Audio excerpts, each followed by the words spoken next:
देखो यार, पिछले कुछ इंसिडेंट्स को देखे तो इंसान के हाथ में कुछ भी नहीं है। अगर आप अकेले में बैठो और सोचो थोड़ा तो तुम देख पाओगे कि इंसान बहुत गलत चीज़ों के पीछे भागता है। अगर मैं मेरी भी बात करूँ तो मेरी प्रायोरिटी लिस्ट में ना सब यही आएगा, मेरे को ये अचीव करना है, वो अचीव करना है, इतने पैसे कमाना है, ये लेना है, वो लेना है। क्या मैं उससे सेटिस्फाइड हूँ? मेरे को वही समझ में नहीं आता कि अगर मेरे को वो मिल भी जाएगा तो मैं उससे सेटिस्फाइड रहूँगी क्या। तो मेरे को लगता है वो सेटिस्फेक्शन ना कभी भी सराउंडिंग की चीज़ों से नहीं आएगा। मेरे को लगता है तुम जो भी चीज़ के पीछे भागोगे वो माया है, और माया एंडलेस है। उसके पीछे भागते रहोगे अपनी ज़िंदगी पूरी भागते ही रहोगे, और शायद एक दिन तुम चले भी जाओगे और कुछ भी लेके नहीं जाओगे ऊपर। ना ही ये आएगा, जो आएगा वो तुम सिर्फ अपने आप ही अकेले ही जाओगे, और ऊपर जाके कोई तुमको ये नहीं पूछेगा कि हाँ तुमने क्या अचीव किया, तुम्हारे पास क्या क्या था।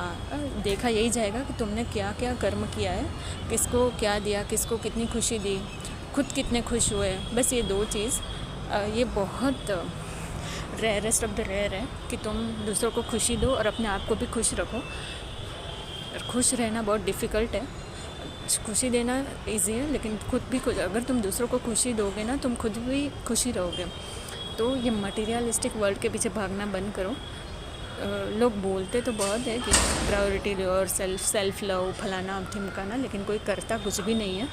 अगर मैं मेरी बात करूँ तो मेरी 25 की एज पे मेरे को थोड़ा बहुत समझ में आया है, क्योंकि मैंने जितना तक मैंने अभी तक देखा हुआ है कि हाँ भाई ये कुछ भी नहीं है। अगर तुम ऐसे देखने जाओगे तो तुम्हारे पास कुछ भी नहीं है और सिवाय के भगवान के। अगर तुम अच्छे कर्म करोगे तो तुम्हारे साथ अच्छा होना ज़रूरी नहीं है। तुम अच्छे कर्म कर रहे हो क्योंकि तुमको खुशी मिल रही है। बस यही गोल होना चाहिए मेरे को लगता है लाइफ का। तो तुम खुश रह पाओगे और सेटिस्फाइड भी रह पाओगे। अगर तुम दूसरों को देख के कंपैरिजन करोगे, तुम ज़िंदगी में खुशी नहीं रह पाओगे, ना ही तुम सेटिस्फाइड रह पाओगे, ना ही तुम दूसरों को सेटिस्फाइड कर पाओगे। तो अपना गोल सेट करो या फिर प्रायोरिटी सेट करो तो थोड़ा बहुत सोच समझ के करो, क्योंकि मेरे को नहीं लगता कि अगर जो चल रहा है ना उसमें मेरे को लगता है कि कभी भी कुछ भी हो सकता है। तुम्हारे हाथ में कुछ है ही नहीं। क्या मालूम तुम 1 घंटे के बाद ज़िंदा हो या मर गए। एटलीस्ट तुम मरो तो तुमको ऐसा लगे कि हाँ मैंने कुछ किया अपने माँ बाप के लिए, हाँ मैंने कुछ किया मेरे लिए, हाँ मेरे को जो अच्छा लगता है वो मैंने किया। और बहुत है, इतना बहुत है, ना कि गाड़ी बंगला इम्पोर्टेंट है। बस ये बात ध्यान में रखना। मेरे को कमेंट करना कि आप क्या सोचते हो और आप मेरे थॉट से रिलेटेबल कर पा रहे हो या नहीं कर पा रहे हो।